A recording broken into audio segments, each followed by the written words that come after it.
I'm proud of him because a lot of things happen behind the curtains that people are not privy to, and I'm proud of his endurance, his understanding, and where God allowed him to be and where he is now spiritually. Like he's come so far spiritually, you have no idea. Um, his relationship with the Lord right now and what he knows and believes and thinks, he's super and ultra positive. He can't control a lot of things that transpired, but he learned a lot as a young man. Mm. He learned a lot. You got to understand that was his first time cutting the umbilical cord that we had together, and he was out there on his own, and he had to do what he had to do, and he made it through the storms. And Yeah. I'm proud of him, man. As a father, I'm proud of him because I know the journey. You Yeah. guys only see it from the distance, but I know the journey, and I've received the phone calls, and I know where he is, man. What if I told you that one casual conversation at the NFL Combine may have just detonated the Cleveland Browns' entire draft strategy? This isn't just another rumor. This isn't random Twitter noise. This is a story that, if true, could go down as the boldest draft deception in NFL history. Let's set the scene. February 27th, 2026, Indianapolis, inside the Indiana Convention Center. The NFL Combine is buzzing.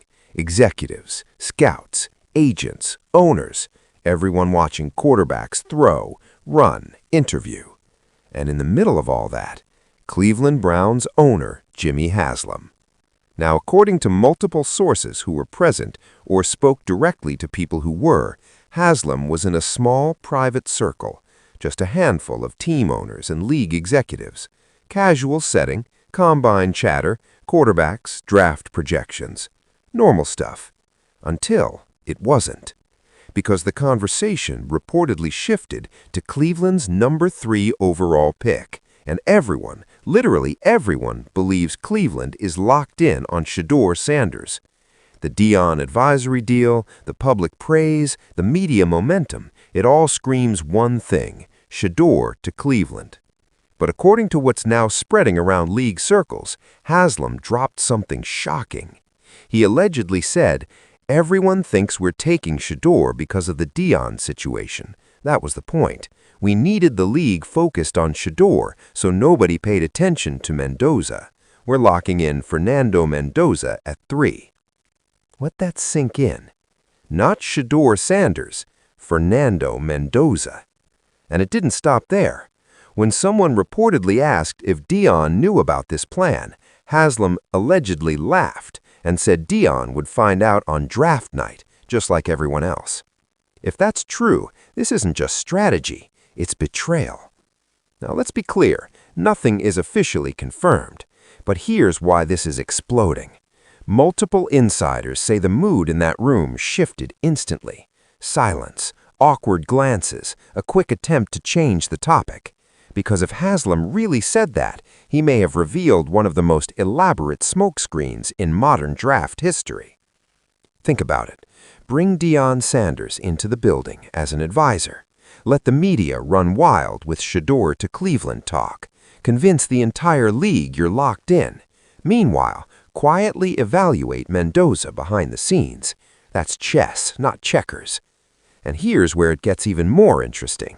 Some internal whispers suggest Andrew Berry hasn't been as publicly enthusiastic about Shador lately as he was in the beginning. Todd Monken, reportedly concerned about coachability and scheme fit. And sources say Cleveland has been spending serious time evaluating Mendoza. So now the question becomes, was Haslam accidentally honest?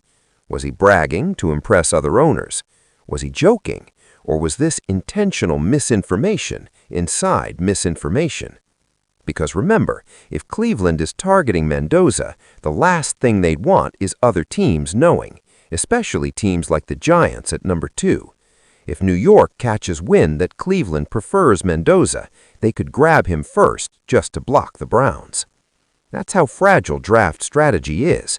One leak, one comment, one careless moment, and everything shifts. Now let's talk about Deion, because if this rumor reached him, and reports say it did, the reaction was immediate. Disbelief, then anger. Deion reportedly contacted Andrew Berry directly, demanding clarity. Was Cleveland really planning to blindside them? Berry's response, carefully worded, strategic. He didn't confirm anything. He didn't directly deny anything either.